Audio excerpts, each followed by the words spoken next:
بسم الله الرحمن الرحيم. السلام عليكم ورحمة الله وبركاته. هالكننا وجنال كعكتة إيه دنيا CID برو TV أو ورئيسية إيه وحن أسوي شوقي على بواحد نقل ساعتين دنيا وحيابها كدعية قدام بيا أفري لباتن ساعة كستباح يدو أي تاي سبتي شن إيه لباتن كجولاي لبادو كوني لحية لباتن كورك عالم كي إمنكا إيه دنيا سيدات كا لو هذا الهيو أمريكانكii Iran ayaa weli gulufkii colaadad ka dhaxeeya iyadoo weeraradu ay jiraan qolob walbaana ay sheeganayso qolada kale in ay wax badan ay gaarsiisay oo dhibaato ah marka la fiiriyo saacadihii ugu dambeeyay. Amerikaanku waxa uu sheegay inuu bartilmaameedsaday goobo muhiim ah oo dhinaca militariga iyo meelo badan ay wax ugu aasnaayeen uguna jireen marka la fiiriyo dhinaca wadanka Iran. Iran waxay ishaaca ka qaaday inay taa bedelkeeda weerartay gobolada ka tirsan wadamada Kuwait iyo waliba Jordan oo ay u aragtay Bahrain halkaas oo ay joogaan hanti badan oo Amerikaanku u leeyahay horena loo beegsaday iminkana la beegsaday saacadihii ugu dambeeyay. iyadoo haddaba arrimahaas ay jiraan oo si aad iyo aad ilaa 2 toddobaad iminka usha dabka la isoo geliya habeen walba ayaa waxaa la wadaa dhinaca kale waan dhinaca Pakistan iyo dhinaca wadankaasi saldanada Oman iyadoo wafdi ka socda saldanada Oman uu tagay habeennimadii Jimcaha oo ay sabtida soo galaysay magaalada Tehran halkaas oo ay kula kulmeen maamulayaasha magaalada Tehran. waxay kala hadlayeen arrimo badan oo ku saabsan gacanka Hormuz iyo sidii xaaladda loo qaboojin lahaa iyadoo dhinaca kalena telefoonka ay ku wada hadleen wasiirada arrimaha dibadda Iran iyo saldanada Oman. waa wasiirka arrimaha dibadda ee dalka Iran Sayyid Abbas al-Araji iyo wasiirka arrimaha dibadda ee saldanada Oman oo isaguna ah Badri al-Subaydi. waxay ka wada hadleen qaabka iyo sida cagta loogu dhigi karo arrinta oo loo baahan yahay in la qaboojiyo maadaama iminka ay ku socoto 5 bilood oo maalmo qora ay ka dhiman yihiin. dhibaato xoog leh ayaa ka jirta dhinaca ganacsiga adduunka dhinaca tamarta iyo shidaalka iyadoo wax walba cirka isku shareereen. haddii lagu muransan yahay gacanka Hormuz aniga ayaa maamulaya Amerikaanka iyo Iran arrintaasi qoro ku taagto uma roona dhagaha guud ahaanba bulshada caalamka taasoo dhib xoog la geysatay. awal bay ahayda iyadoo dhibaatadu ay jirtay dhinaca Hormuz ee Amerikaanka iyo Iran iyo weerarada la isku hayay tan iyo 28 February ee sanadkan ayaa waxa maalmo ka hor soo korortay xiisada badda cas ee Xuutiyiintu ay ku weerareen 2 markab oo iska lahaayeen boqortooyada Saudi Arabia iyagoo sheegay inaan cidna geli karin kana bixi karin maraakiib dhinaca badaha marka la fiiriyo boqortooyada Saudiga. laakiin boqortooyada Saudigu saacadihii ugu dambeeyay waxay ku jawaabeen horseedka ciidamada ay ka yihiin inay weeraraan goobo ay Xuutiyiintu fadhiyaan dhinaca Yemen gaar ahaan magaalada dekada ee Xudayda. wararku waxay sheegeen in dhib kale loo geystay jasiirad kale oo aan ka fogeyn iyadoo la sheegay ruuxa weynayay inay ku dhaawacaan laakiin dhib kale uusan dhicinin. Xuutiyiinta oo afayeenkooda hadlay waxa uu sheegay mar haddii ciidamada boqortooyada Saudi Arabia iyo kuwa ay horseedka ka yihiin ay dhibaato abuurayaan ay weerarna ku soo qaadeen annaguna weerarka ayaanu wadaynaa haddii aynu nahay Xuutiyiinta. arrinkaasi ka soo kordhay badda cas iyo kii hore Hormuz waxa uu ka dhigayaa xaalad aan qumanayn oo ah dhib xoog leh oo soo siyaaday oo markaasi ay sii faafi doonto dhibaatada dhinaca tamarta iyo dhaqaalaha adduunka. looma maleeyo mana muuqato iminka Iran iyo in la kala dhexgeli karo Mareykanka iyo dhinacan kale Xuutiyiinta iyo waliba boqortooyada Saudiga oo Xuutiyiintuna ay yihiin qolyo ka shidaal qaata ee dhaqaalahana ay siiyaan ee dawladda ka dhisaanan magaalada Tehran ee wadankaasi Iran. arrimaha gacanka iyo bariga dhexe oo awalba liitay ayaa iminka sii liidanaya iyadoo aan la ogeyn halka ay wax ku dambeynayaan. dhinaca kale waxaa jira go'aan uu ka dhawaajiyay madaxweynaha dalka Mareykanka Donald J. Trump oo ay aad u dhabsatay dawladda Iran ee magaalada Tehran oo ah in la yiri lacagaha ka xaniban dawladda Iran waxa loo adeegsanayaa dhibaatooyinka ay geysteen iyo meelaha ay weerareen iyo culays kasta oo ay keenaan in markaasi lagu daweeyo. arrintaasi waxaa ka hadlay wasiirka arrimaha dibadda ee wadankaasi Iran Abbas al-Araji oo sheegay inay tahay tallaabo aad u qaldan oo hore loo maqal taasoo xiisada kor u sii qaadi karaysa. lama oga arrimaha gacanka Hormuz iyo waliba arrinta soo korortay Xuutiyiinta iyo Saudiga ee dhinaca badda cas balse wararka soo socda biidnillahi kariim CID Pro TV ayaanu ku eegi doonaa. wararka ka imanaya dalka Nigeria waxay shaaca ka qaadeen madaxweynaha dalkaasi madaxweyne Bola Ahmed Tinubu inuu yiri aad ayaa loo ballaarinayaa awoodda ciidamada dalka Nigeria si markaasi habaca galay oo meesha uga baxo. madaxweyne Bola Tinubu madaxweynaha dalka Nigeria waxa uu sheegay in la qorayo ciidamo cusub oo gaaraya ilaa 28,000 oo askari oo cusub iyadoo waliba 4 qaybood lagu darayo qaybihii hore u jiray ciidamada dalkaasi oo 8 ahaa tirada guud ee qaybuhuna ay noqon doonaan ciidamada dalka Nigeria ilaa 12. lacag aad u fara badan oo balaayiina oo ah lacagta neerada ayaa ku baxayso u dhiganta ilaa 4 bilyan oo dollarka maraykanka ah. arrintaasi lagu baraarugay ee Nigeria ciidamadeeda ay ku kordhinayso waxay ka dambeysay dhibaatooyin iyo qulqulatooyin sanooyinkii ugu dambeeyay ka haystay dhinaca qolyaha islaamiyiinta iyo qolyaha kale ee hubaysan ee iyagu weeraro ku qaada dadka rayidka ee goobaha baadiyaha degan iyo magaalooyinka iyo afduubka joogtada oo ay ka wadaan qowlaysatada iyo kuwa hubaysan marka la fiiriyo qaybo kamid ah wadanka Nigeria. waxaa ugu dambeeyay dhacdooyin ka dhacay gobolada Zamfara lagu magacaabo Zamfara aan iraahdo iyo waliba gobolka kale Oyo halkaasi oo la sheegay arday iyo macallimiin in la afduubay walow markii dambe la soo furtay.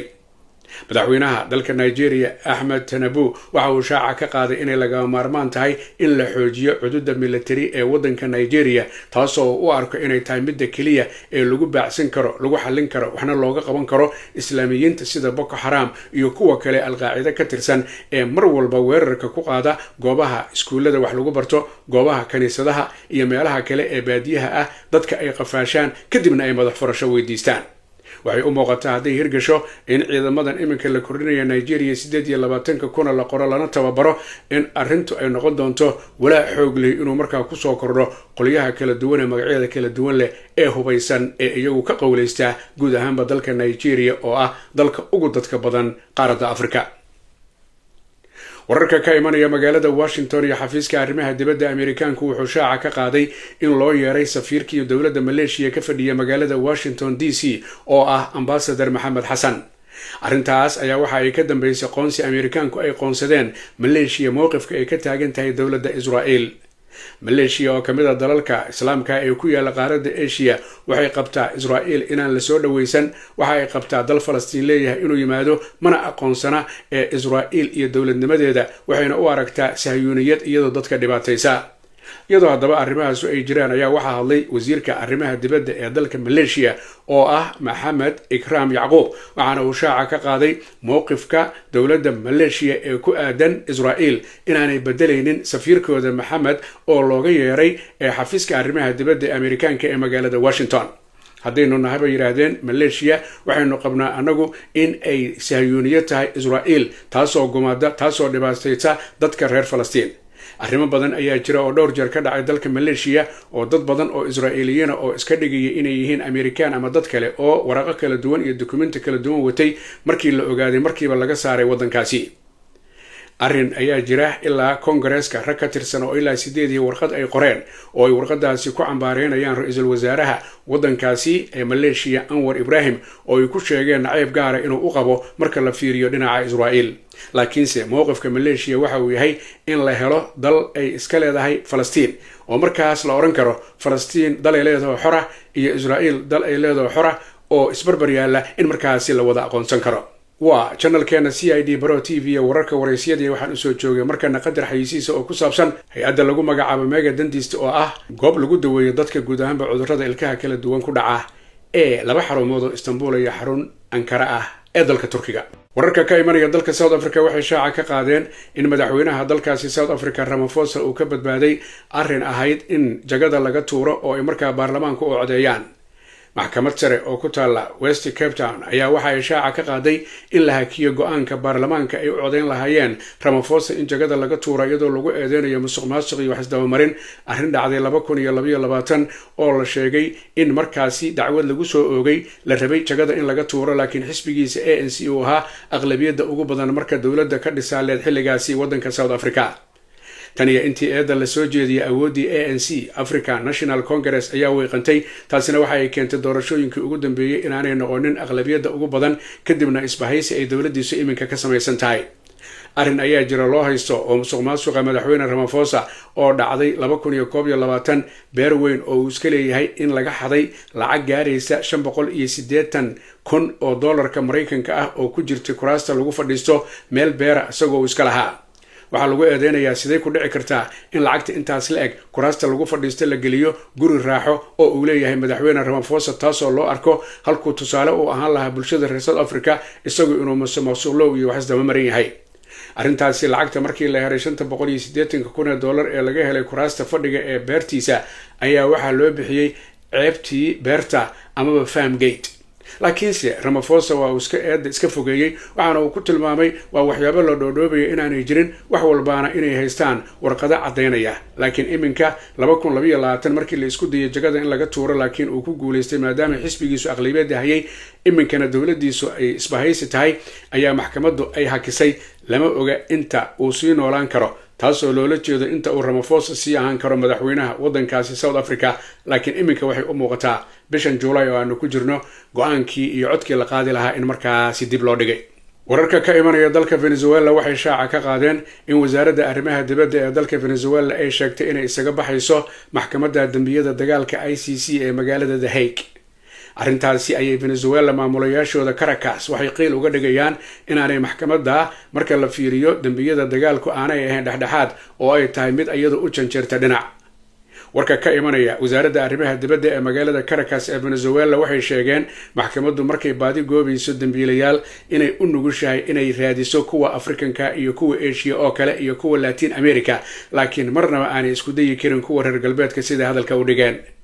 dacwad ayaa jirtay u dhaxaysay Guyana iyo waliba waddanka Venezuela gobol barwaaqadu ay ku badan tahay saliidda ee Esquivel lagu magacaabo iyadoo waliba bilo ka hor ay madaxweynaha iminka kusimaha ka ah waddankaasi Venezuela haweeneyda lagu magacaabo Delcy Rodriguez inay timid magaalada The Hague oo ay ka hor hadashay maxkamadda iyadoo bareeraha dalkeeda Venezuela ka hadlaysa iminka waxay u muuqataa laba arrimood inay ka dambeeyaan arrintan ay sheeganayso Venezuela oo ah inay maxkamadda dambiyada dagaalka ICC ay ka baxayaan waa midda koobaad inay u arkaan gartii kala dhaxaysay Guyana sidii la rabay inaan loo maamulin laakiin haddana waxay u muuqdaan in Venezuela laga dhaxadlayo oo ka dhaxadlayo Amerikaanku maadaama go'aankoodan iminka ka bixitaanka maxkamadda ICC uu ku soo beegmayo maalmo ka hor markii xogayaha arrimaha dibadda Amerikaanka Marco Rubio uu shaaca ka qaaday in Amerikaanku u xuslin doono u ololeyn doono ku dadaali doono geed gaaban iyo geed dheerna uu u fuuli doono sidii gabi ahaanba uga takhalusi lahaa una baabi'in lahaa maxkamadda dambiyada dagaalka ICC oo ay qoonsadeen eedan loo jeediyay iyagoo Amerikaan ah iyo qolyaha ay mar walba dabada ka riixaan ay taageeraan sida waalida ah ee Israa'iil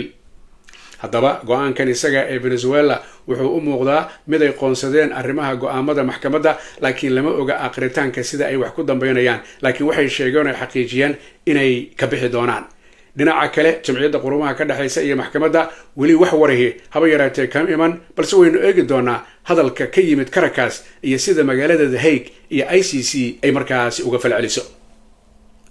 qodobka ugu dambeeya wararkeena iyo maanta oo sabti waxaynu ku soo qaadanaynaa bridge ama kaabad ama buundo iyadoo u dhaxaysa laba gobol oo muhiim ah ee dhinaca Mareykanka gobolka Michigan magaalada Detroit iyo magaalada Windsor ee gobolka Ontario ee Canada ayaa muddo la dhisayay waxaa buundadaasi ama kaabadaasi lagu magacaabaa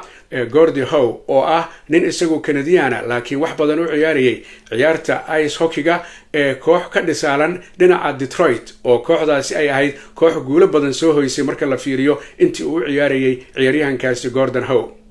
haddaba waxaa horay ay ugu heshiiyeen Amerikaanka iyo Canada in la dhiso kaabada ama buundada waliba Canada ayaa sheegtay inay kharash ka bixinayso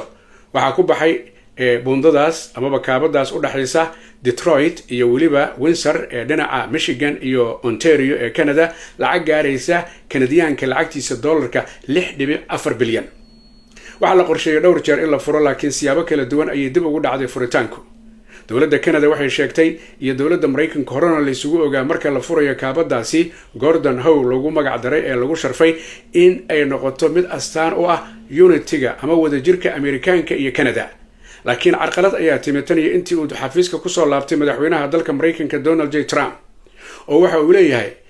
kaabada ama buundada anaga qayb hana la ka siiyo lacagta ka soo baxda hana la siiyo laakiin Canadianku waxay sheegeen marka hore lacagtii ku baxday in la soo celiyo oo yaa soo celinaya dowladda Canada markaas kadib in la qaybsado labada dhinac ee la isaga gudbayo maxaa yeelay dowladda Canada iyo magaalada Ottawa federaalku waxay sheegeen maalin walba waxyaabaha ganacsiga ee ka gudbaya marka la fiiriyo kaabada ama buundada Detroit iyo Windsor ee gobolada Michigan iyo Ontario inay tahay qiyaastii 1 bilyan oo ah dollarka Canadianka waa lacag aad u badan